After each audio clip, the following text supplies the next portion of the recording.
Welcome back to the Intelligent Human Leadership Podcast. I am so glad you're here again this week. And boy, if we ever thought we lived in boring times, nothing like today. Um, I'm still in awe. We talked in the last podcast, and I shifted gears because we had an attempted assassination on a president, and unprecedentedly, we have a current sitting president that is stepping down. Um, President Biden. And so we went from one weekend to the next weekend where there's changes, and so we talked about finding peace and chaos in our last episode. I really encourage you to go back to that episode. I appreciate you guys listening, leaving comments, uh, and feedback there.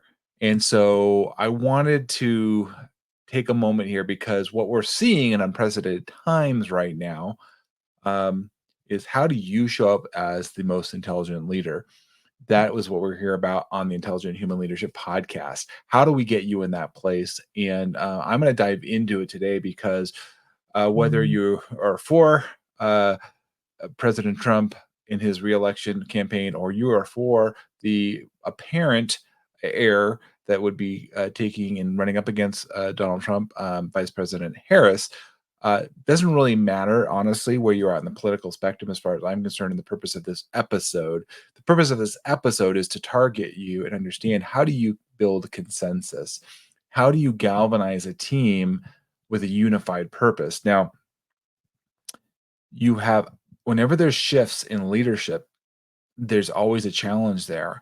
And I don't care if you're Donald Trump or Kamala Harris, or even if Biden was staying in the race, for example, and they're going to take office, there's going to be a shift, there's going to be a realignment. Even though there's an incumbent, there's still going to be some changes there. And what I want to get at here is understand the importance of consensus building, particularly if you follow politics. I'm not a big politics guy in the sense of the day to day nitty gritty. I am aware and an informed citizen. However, no matter where you look at it, there's a convention coming up for the Democratic Party. They're going to have to build consensus as to a new candidate.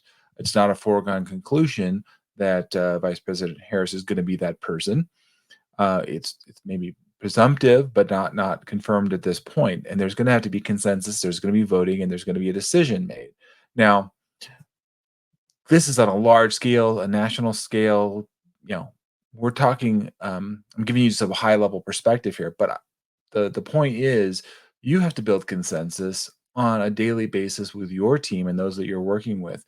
And if you're not doing that well, if you're not unifying them in the purpose and the focus for why they exist and how they're coming together, you're going to have challenges. And so on this podcast, I want to get to that challenge, and that problem you're facing is you're not unified in your purpose. You are not galvanized in a way of working together. And there's dysfunction either in your own leadership or in leaders or other people in your organization or your team members. And so you have these challenges, and you're not getting the productive output that you really want. You're not having the effect that you truly desire in serving your clients, making your team and your organizational healthier, right? Attracting key clients, key individuals, key employees, right? That you can help and grow the company. What I found in working with some clients is that they miss this mark of galvanizing their team in a unified purpose by knowing the why of the organization. We're going to get into that today. So there's a great book I read years ago called Start With Why, but there was another book that was followed up by that called Find Your Why. And if you're watching this on YouTube, you'll see the book right now. Simon Sinek was one of the authors, along with David Mead and Peter Docker.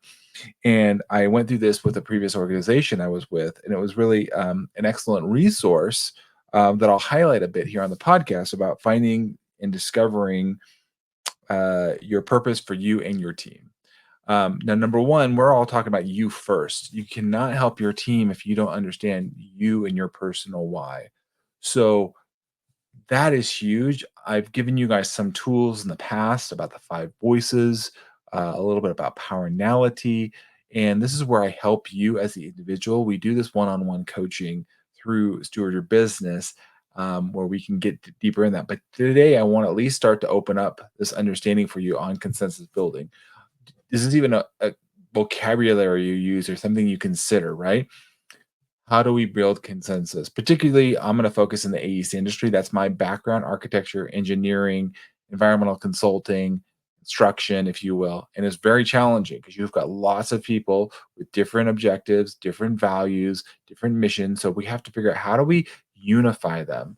This is a strength that I've been able to develop over the years as a project manager, as a group manager, leading within the company, working on large scale projects.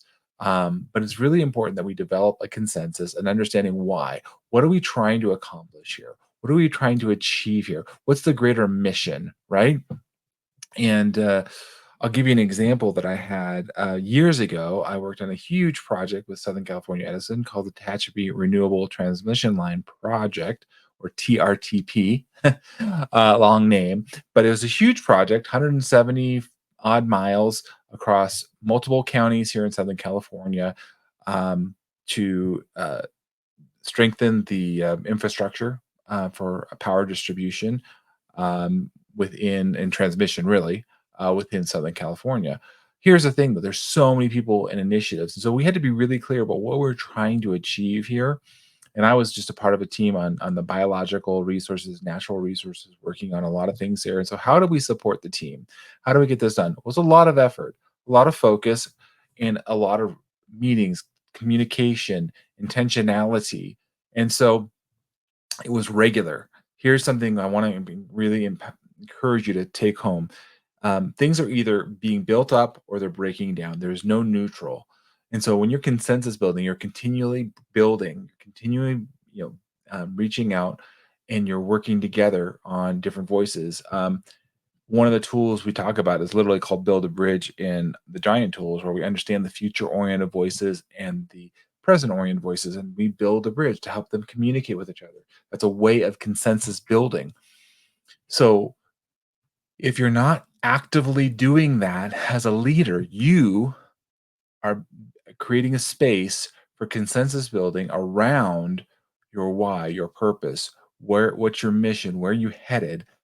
I'm giving you the warning signs.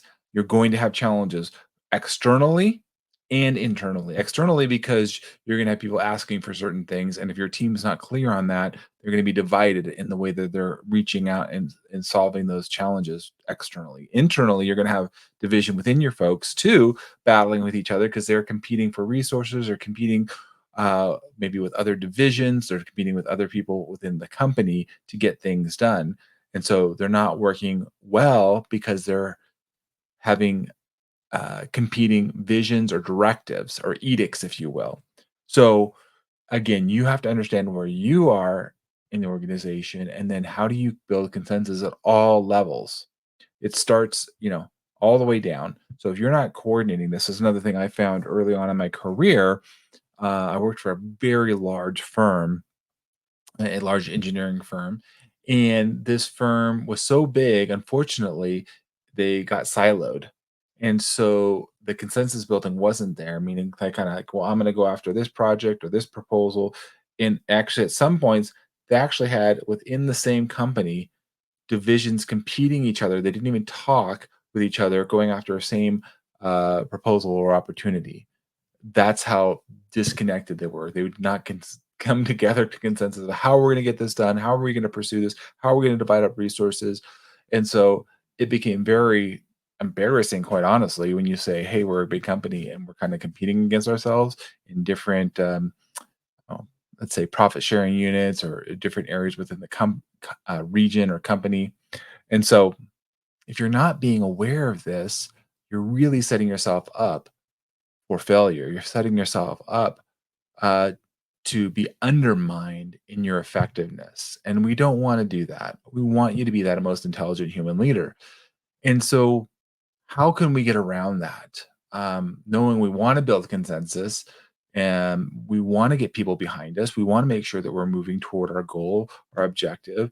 And so, part of that is really like this. I mentioned earlier, this book, just another resource. I pull all these different out of my toolbox, if you will, based on where you're at. But what is our purpose? Why are we doing what we do? I know it may sound a little heady, but one of the things I found in our human development, the way our brains work, is we have a difficult time articulating that. It seems straightforward, but when we actually ask you the question, well, what is your why? What is your purpose here in putting all this, doing all this? And and I won't be able to unfortunately go on the podcast here. I'm just going to give you highlights here, but it starts with yourself, and it's looking at what motivates you, what gets you excited about the things that you do, and how do you translate that to your team. Now, for me, it was revolutionary when I read that book, Start With Why, and I understood this. The Start With Why book gives many great examples in the book about companies that embrace a certain way of being. Like for example, Southwest Airlines, a low cost leader. Part of their why is they're not a luxury brand. They never wanted, it's not their design to be a luxury brand. They're a low cost leader. That is part of their why. That is part of what their purpose is to provide low cost airfare to get people in a quick way, a comfortable way, an effective way, but they're not looking to be, you know, the high end uh, airline on the same. And so if that was again understanding our personal why. Why do we show up? It's not bad or good. It's just that's their purpose, right? And what I find sometimes is people get lost in clarifying their purpose, and your team is not quite clear on your goals and your values. I've talked about this in previous podcasts. In fact, a whole nother podcast outside of this intelligent human leadership, which is called the Business Roundtable podcast, where I actually have other individuals come. Here it's just me, but on the other podcast, I have other guests that come on there as well, that share from different perspectives, and are different coaches, and I think that's valuable too. But here it is important that we articulate to our team what is our why. And one of the things I did, that was really great, a great tool is, especially if you're a smaller firm, I think this is particularly valuable. It's not bad if you're a bigger firm too, but let's just say if you're a smaller firm, what I call it is if you're early on in your career, let's just say you've built this company, you're 4 or 5, 6, 7, 8, maybe even 10 years old, possibly. But I'm hoping before you get to being making the 10-year mark, you have worked on what is the persona, if you will, of your organization. Oftentimes it takes on us as the initial creator, entrepreneur, founder, if you will, but it has to become more than just you. And um, I worked through this, and spent a good amount of time with a former owner of the company, and we wrestled through it. We kind of came up with statements and ways of what is this organization going to be beyond the original founder, even beyond me. Originally, as I came on as the chief operating officer, we had to figure out like this got to be something bigger than ourselves. And so even as I create Steward Your Business, I'm looking for this bigger version of what Steward Your Business is going to be, not just David Carr uh, coaching and consulting, but leading a team and impacting uh, multiple teams and companies, not only in California, but beyond the United States. There's this bigger vision of what is our purpose? Who are we about? Who do we want to serve?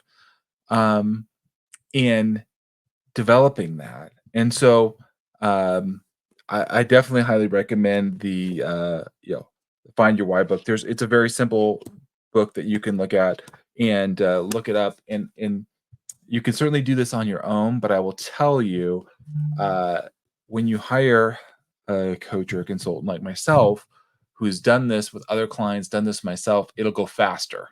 And that's what we're kind of looking for is how do we collapse time, get clear on this. The quicker we can get clear on our clarifying our purpose, then we can get back to consensus building. Number one, we want to understand it. Like I said at the beginning of this, are you even building consensus? And then how do we actually get there and start doing it? So number one, do you understand your personal why? And then how does that fit within the organization that you're serving in, you're helping with? So for me, my personal why. as you may have heard me talk about this in the past, is to bring people together to accomplish great things. Now, I've done this through the course of my career. I didn't realize this at the time when was finally able to articulate this, but then it was my filter for doing everything else. Um, and as a project manager, I bring the different resources together, empower them, let them do what they do best, and get the job done. That's what I do best. Um, and so when I'm in that place and I'm understanding that, then I can help folks and I can empower them to say, well, what is your why? What's your personal why here? What drives you and where can you show up? How can you contribute? Right? We're looking to foster an environment of open communication, being transparent with one another, so we don't feel guilty, we don't feel shameful. It's like I don't show up this way. Um, in the giant language, I'm a connector. A connector is resourceful. I'm people oriented. You don't necessarily have to be that same way. And in fact, if everybody was the same way, we'd have difficulty in accomplishing the mission because we'd all kind of be lopsided, if you will. We'd all have all one set of skills and not the others that we need. And so we want to encourage collaboration. We want to hear those different voices, if you will, in building the consensus. Again, naturally, people are tend to be more future oriented in their voice, and others are more present oriented. I work with a woman right now who's a nurturer, and nurturers are the quietest voice. And so what happens is if you're a leader, you don't understand this about yourself and how to unify folks, you may neglect to engage that voice because you're like, well, they're quiet, they're not saying anything, they must be fine. If you're an intelligent human leader, you're the healthiest person in the room. You recognize, I need to hear every voice on my team. How do I get that out of them? How do I elicit their input? Well, part of it is being quiet, being still, inviting them, because oftentimes you're going to have people on your team that will tell you very readily how they think, what they believe, and you have other people that will need to be asked for their input. It's very easy to pay attention to the people that will tell you and are very vocal. I want to encourage you to be present and engage those others, particularly as I've learned, those that are nurturers or guardians. Those are common. Those are the common voices in the five voices language framework, where that's the majority of the voices. Unfortunately, in leadership, oftentimes we have very future-oriented voices, such as the pioneer, connector, creative, as myself. Just think about this for a minute. And if you're in a leadership role, are most people looking in the future and all the things that are coming in the future? Or do you have more people looking at things in the today, the here and now, and how people are gonna feel with any China changes? In my experience, I've come in the leadership roles, come with more folks that are more future oriented than they are present oriented. So what you need to do is if you're not listening and build a consensus with those other voices, you're going to have a challenge in implementing whatever the great vision you have for your company or your team. Um, and so I want to encourage you to listen to those other voices. Um, and that when you can make a decision or a choice being informed. If you've ever made a decision and you didn't have all the information, or at least you were missing a chunk of very vital information, and you look back, you're like, I would have never made that decision if I understood the ramifications this would have had on my team. Um, Oftentimes, you'll see this happen where people make decisions or laws are put into place or edicts are put into place, and they have unintended consequences because they didn't think all of this through. They didn't get all the other voices. They didn't build a consensus. Now, I'm not saying you have to have a consensus in everything. Don't get me wrong here, but I'm telling you in this episode how important it is, particularly when you have a large group of individuals. What doesn't have to be even large? It just has to be a group of individuals that are disconnected or disparate, or they basically don't have the same shared vision right now. And so you're going to have competing priorities. We've talked about this in past episodes with short term and long term competing priorities or tasks, goals. And so you're going to have resources that are going to be drained or put upon if you're not clear on this. So here's the thing, when you spend this extra time, if you will, extra, but if you spend the time here on the front end getting this clearer, you're going to reap dividends on the back end. And that's really where I want to help you be that most intelligent human leader. Now, oftentimes we haven't developed these skills yet, and it's understandable. I get it. Particularly if you're new into leadership, maybe you've been managing a team, managing yourself, and now you're taking on more of a leadership role. Well, what I found, unfortunately, is it's kind of learned by error. And you're like, oh, I didn't realize I needed to do consensus building. I didn't realize I needed to clarify the purpose, right? I couldn't articulate my why. Well, that's where a coach like myself or Steward Your Business comes in and helps you. We can move that along much quicker as we work together, using the tools and the frameworks that I have, like this resource, like the Find Your Why book. That is what I do as I curate it for you and help you move that along. What I found is as you do that investment in yourself, it's multiplied over time. And the sooner you do it, the greater the dividends. If anybody's invested, you recognize if you've invested when you were younger, if you've done it well, managed it well, and nurtured that, it grows, it compounds over time. That's what we're looking, a compound effect for you, a multiplication of the investment in yourself. And I've done this for myself and invested a lot. And so you take from the knowledge that I have, take from the experiences that I have of being, 50 years and going through the industry for over 25 years and leverage that. Um, don't bang your head against the wall trying to figure out like, why is my consensus building working? Or why can't I just articulate this why or get better at getting and clarifying the purpose? Um, because the longer you do that, there's multiple challenges here. You may lose staff because they're frustrated. Um, you may lose clients because they're not getting the results that they desire. You may end up, feeling lost and feeling like you've got to move, and ultimately you kind of go down a rabbit hole and you haven't really made the progress in discovering who you are and giving the tools to articulate it well. When you become this intelligent human leader, you actually are a place of empowerment. You are a place of recognizing your contributions to your team. You can sustain momentum. And I saw that going from a company um, from 25 employees to 80 employees. We grew our company together that I was a part of, adding multiple services.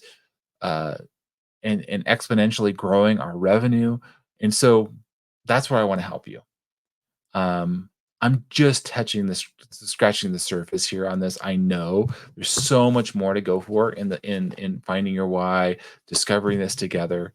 Um, but I want to encourage you to, as you listen to this podcast today, to be a leader that is one of galvanizing leaders and followers coming together under one tent on a defined mission, knowing your purpose, being clear on what you want to do, where you want to go, setting that agenda, and making sure that folks are in alignment with you and want to support you on that way.